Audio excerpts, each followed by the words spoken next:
आप सभी ने बुद्ध की मूर्तियों को कई मुद्राओं के साथ देखा होगा। इन अलग अलग मुद्राओं में बुद्ध की मूर्तियों को देखकर आपके मन में इन मुद्राओं का अर्थ जानने की इच्छा तो उत्पन्न होती ही होगी। इस वीडियो में हम जानेंगे बुद्ध की 10 विभिन्न मुद्राएं एवं हस्त संकेत और उनके अर्थ। सबसे आम और लोकप्रिय मुद्राओं में से एक है भूमि स्पर्श मुद्रा। इस मुद्रा को पृथ्वी को छूना कहा जाता है, जो कि बुद्ध की ज्ञान प्राप्ति के समय का प्रतिनिधित्व करती है। ऐसा माना जाता है कि संबोधि प्राप्त करने से ठीक पहले राक्षस मारा ने बुद्ध को अपनी राक्षसों की सेनाओं से डराने की कोशिश की थी और ध्यान से बाहर निकलने के लिए बेटियों द्वारा लुभाने की कोशिश की थी। जब राजकुमार सिद्धार्थ को संबोधि प्राप्त हुई, तब मारा ने चुनौती दी और कहा, तुम्हें संबोधि प्राप्त हुई, इसका कोई साक्षी है? इस पर बुद्ध ने अपने दाहिने हाथ से भूमि स्पर्श करते हुए कहा, यह भूमि इसकी साक्षी है। धरती कंपित हुई और अनुमति दे दी। मारा ने हार मान ली और वह अदृश्य हुआ। इस मुद्रा को मारा विजय मुद्रा भी कहा जाता है। धम्म चक्र मुद्रा। धम्म चक्र मुद्रा को धम्म की शिक्षा देने के भाव के रूप में भी जाना जाता है। यह भाव बुद्ध के जीवन के सबसे महत्वपूर्ण क्षणों में से एक को दर्शाता है, जब उन्होंने ज्ञान प्राप्त करने के बाद सारनाथ में अपने पहले उपदेश में धम्म चक्र मुद्रा का प्रदर्शन किया था। इस मुद्रा में दोनों हाथों को सीने के सामने रखा जाता है तथा बाएं हाथ का हिस्सा अंदर की ओर जबकि दाएं हाथ का हिस्सा बाहर की ओर रखा जाता है। दोनों हाथों के अंगूठे और तर्जनी एक वृत्त बनाने के लिए उनके सिरों को छूते हैं। ध्यान मुद्रा। इस मुद्रा को समाधि या योग मुद्रा भी कहा जाता है। इस मुद्रा में दोनों हाथों को गोद में रखा जाता है।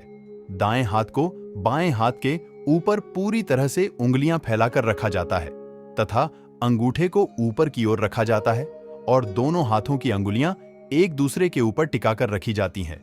कभी कभी ध्यान मुद्रा में चिकित्सक बुद्ध का रूप दिखाया जाता है, जिसमें हाथों पर औषधि का कटोरा रखा जाता है।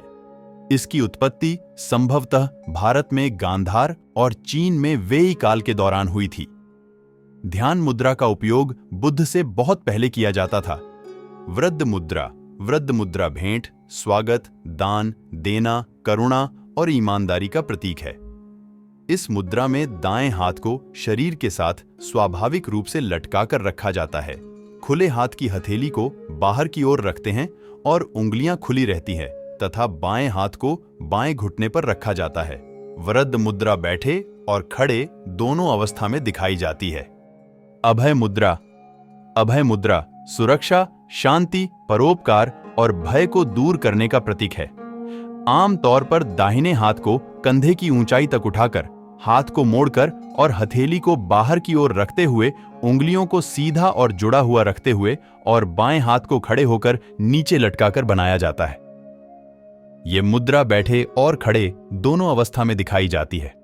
गांधार कला में इस मुद्रा को उपदेश की क्रिया दिखाते समय देखा जाता है। वितर्क मुद्रा। यह मुद्रा बुद्ध की शिक्षाओं के प्रचार और परिचर्चा का प्रतीक है। इस मुद्रा में अंगूठे के ऊपरी भाग और तर्जनी को मिलाकर किया जाता है, जबकि अन्य उंगलियों को सीधा रखा जाता है। यह लगभग अभय मुद्रा की तरह है, लेकिन इस मुद्रा में अंगूठा तर्जनी उंगली को छूता है। थाईलैंड में द्वारवती युग की बुद्ध प्रतिमाओं में वितर्क मुद्रा एक सामान्य मुद्रा है। इस मुद्रा को कभी कभी धर्मचक्र मुद्रा के स्थान पर भी प्रयोग किया जाता है। वितर्क मुद्रा को बैठे और खड़े दोनों बुद्ध मूर्तियों में देखा जा सकता है। वज्र मुद्रा। यह मुद्रा उग्र वज्र के 5 तत्वों अर्थात वायु, जल, अग्नि, पृथ्वी और धातु के प्रतीक को दर्शाती है। इस मुद्रा में बाएं हाथ की तर्जनी को दाईं मुट्ठी में मोड़कर दाएं हाथ की तर्जनी के ऊपरी भाग से दाईं तर्जनी को छूते हुए किया जाता है। उत्तर बोधि मुद्रा।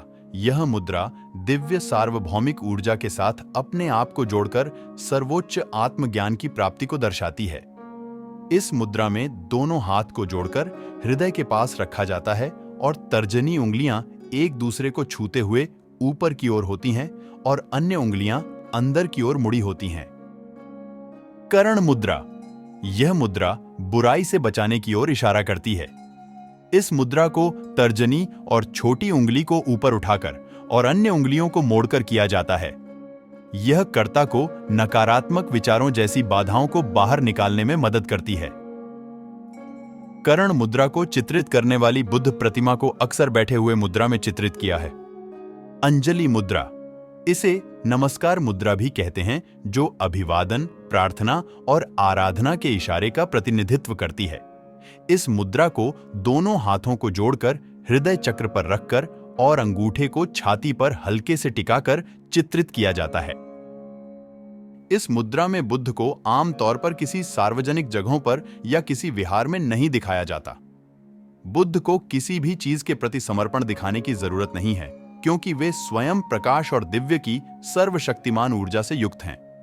यह थी बुद्ध की विभिन्न मुद्राएं एवं हस्त संकेत और उनके अर्थ।